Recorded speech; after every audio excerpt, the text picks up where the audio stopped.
Barevdes. And that's the only Armenian I know, shamefully.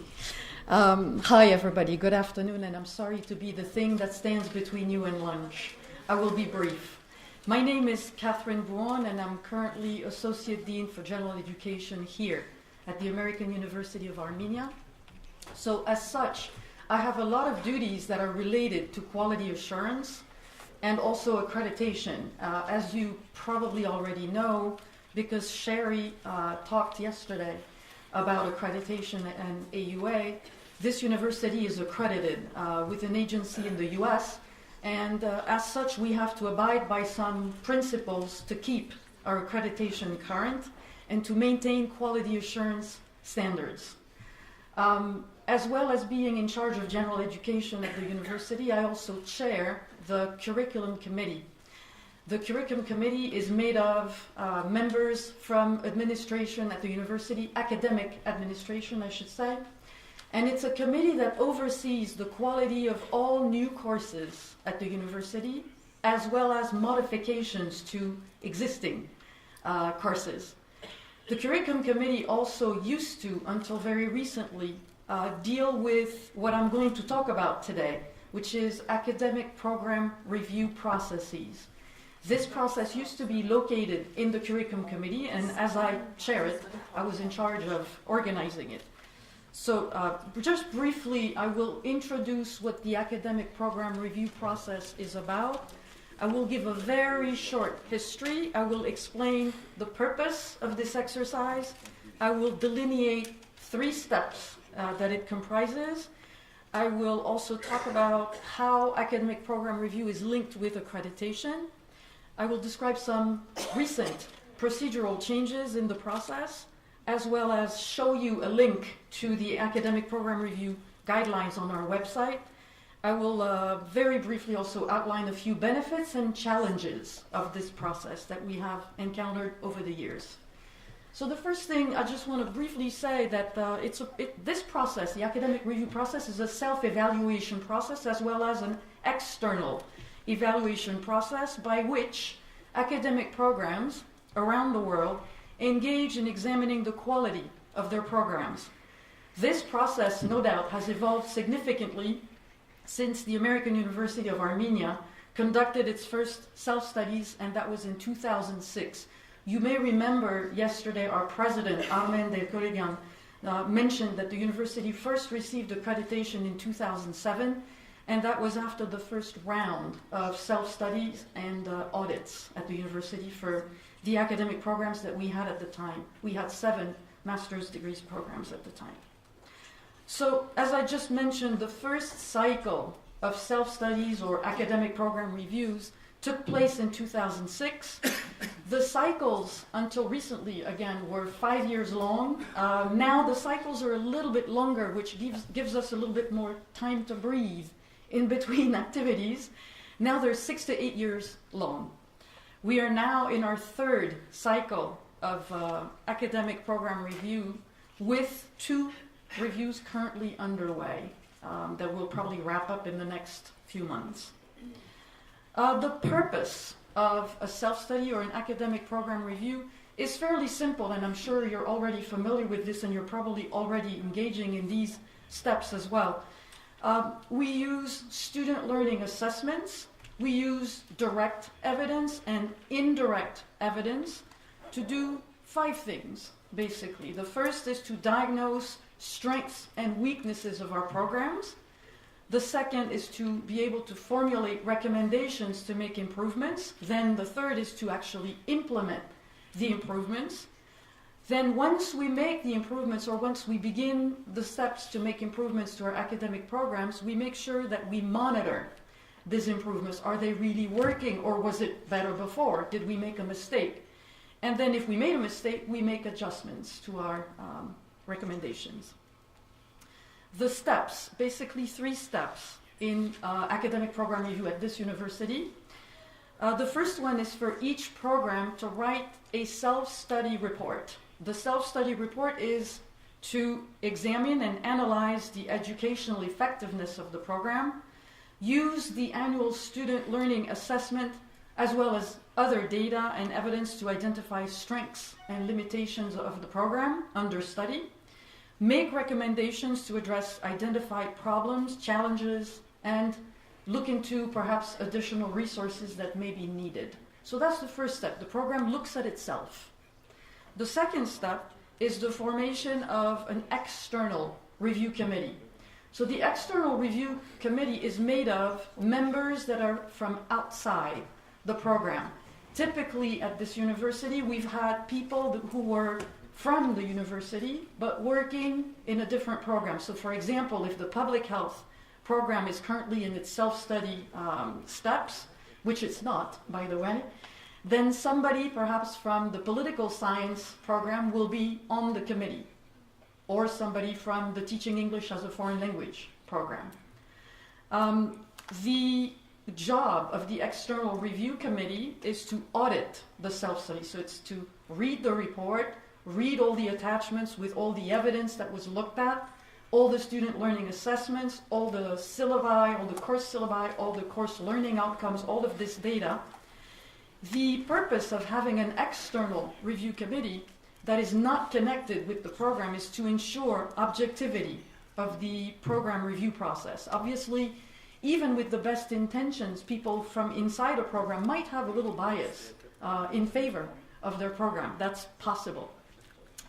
The audit committee also will determine how the program compares to other similarly situated programs. What that means is someone on the external review committee, especially someone who's not from AUA, because we do have a couple of members who are not from the university, and we'll talk about that a little bit more in another slide. The purpose is to maybe make comparisons with programs here that have similar programs outside of Armenia. But the other tricky part is to be able to, because we are accredited in the US and we're very different from universities in the US at the same time, because we're here, we're not in the US. So it's important to also look at programs outside of the US and outside of Armenia, and that's kind of hard to do sometimes. So that's one of the challenges. Also, this committee will identify commendations, so what the program is doing really well, but also make recommendations for improvements that are needed, so things that the program needs to do better. At the end of its audit, the external review committee writes a self-study audit report that goes with the self-study report from the program. The last step of the academic program review is the wrap-up meeting. At the wrap-up meeting, so what this means is that's a closing meeting. Once the audit committee has completed the self-study audit report, the program then has a chance to meet with the provost, the president, and the chair of the external review committee. And the purpose of that meeting is to extract from the audit report a list of prioritized recommendations, because any audit could come with 20, 25 recommendations. Obviously, you're not going to be able to implement all of these recommendations at once. You have to identify the ones that are more important or more urgent and start working on that first. And the other step is to develop for the program, to develop a multi-year student learning assessment plan, which is something fairly new in this exercise at this university, but it has worked very well in the last couple of years. Some of the procedural changes that we have had in the last few years is, as I mentioned at the beginning of this talk, this process used to be located in the curriculum committee, so it was very much faculty-driven. Faculty members are on the curriculum committee, and they were also driving the process of the academic program review. This process is now in the provost's office at the university. You could tell me the provost is the vice president for academic affairs, so what's wrong with that? And there's absolutely nothing wrong with that. It's just a different location. The guidelines that we work with in our academic program review process have been revised twice since the first cycle of self-studies. They were revised once in 2012 and again in 2014. And both versions are available on our website. I will show you the link in a minute. Another change that took place is the implementation of extramural reviewer site visits, and that took place a couple of years ago. In the past, auditors or external reviewers used to be able to edit by distance, if you like. It was like a distance sort of process.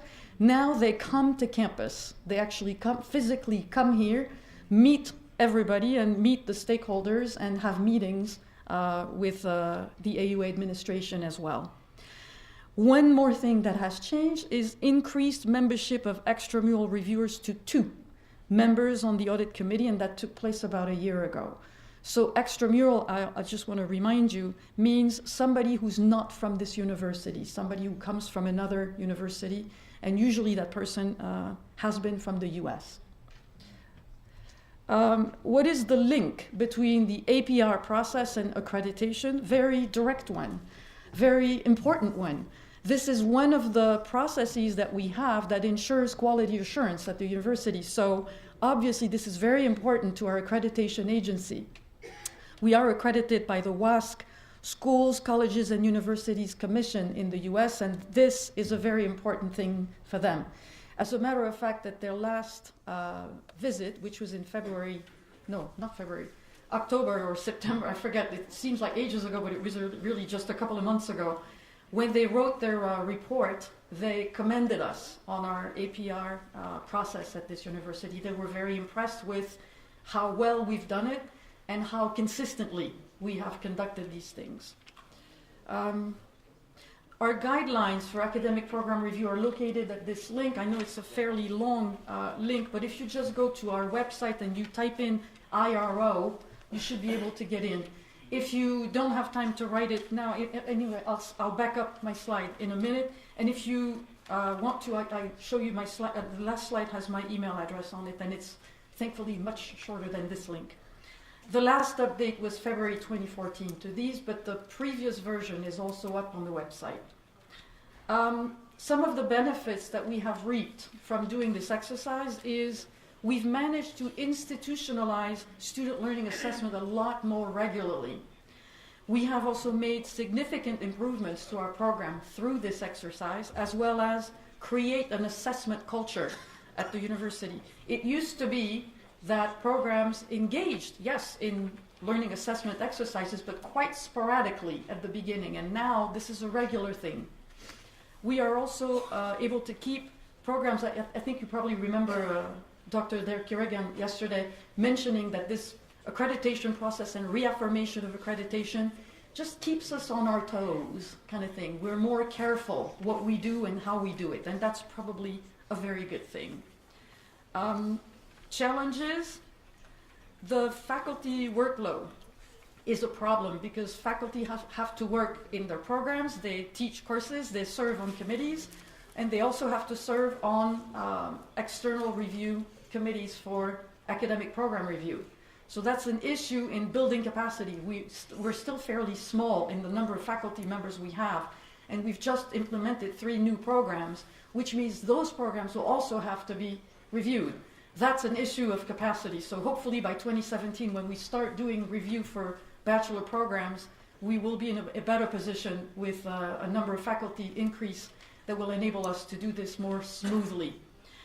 Some administrative support, lack of administrative support in programs, that's related also to budget issues.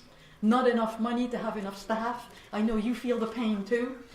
The availability and ability to serve in external review role, as I mentioned, people are pretty overloaded already, so it's hard to convince a faculty member to serve on yet another committee. And one last thing is to identify and secure appropriate extramural. It should not say external here, it should have said extramural reviewers. Because we're located here, it's hard to drag people here when they're in the US or very far away just for a few days. It's a very exhausting trip for just a few days. So we've had a little bit of a challenge getting people here. This is my contact information. If you didn't have time to write down the link to the guidelines and you're interested in it, please contact me. I'm on email every day, except weekends. And I can back up and just show the link again if you want to take it down now. So thank you very much. Շնորհակալություն. I appreciate the attention. About the comparability with our universities, and is it part of your self-evaluation or not? I have that question. What can you repeat that?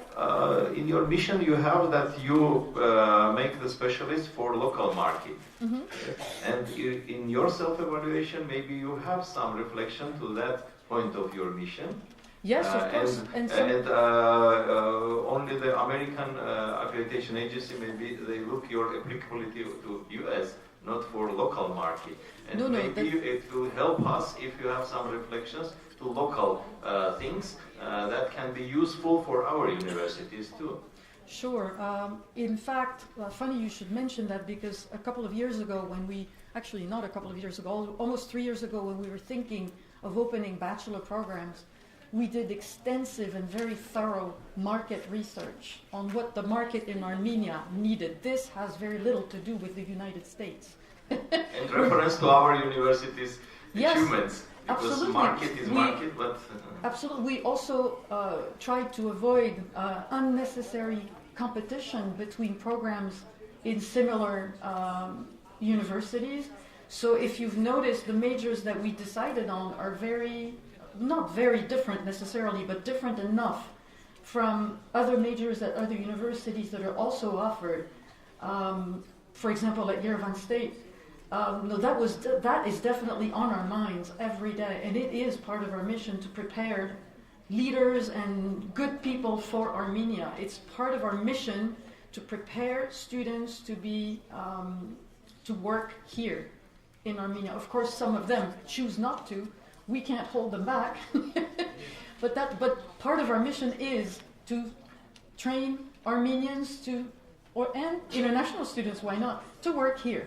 Absolutely. Okay, thank you, Katrin. Thank you. Try to join us at 4 o'clock. I will try, approximately, yes. Because I can't we promise. Know when we finish. Yes. Thank you so much.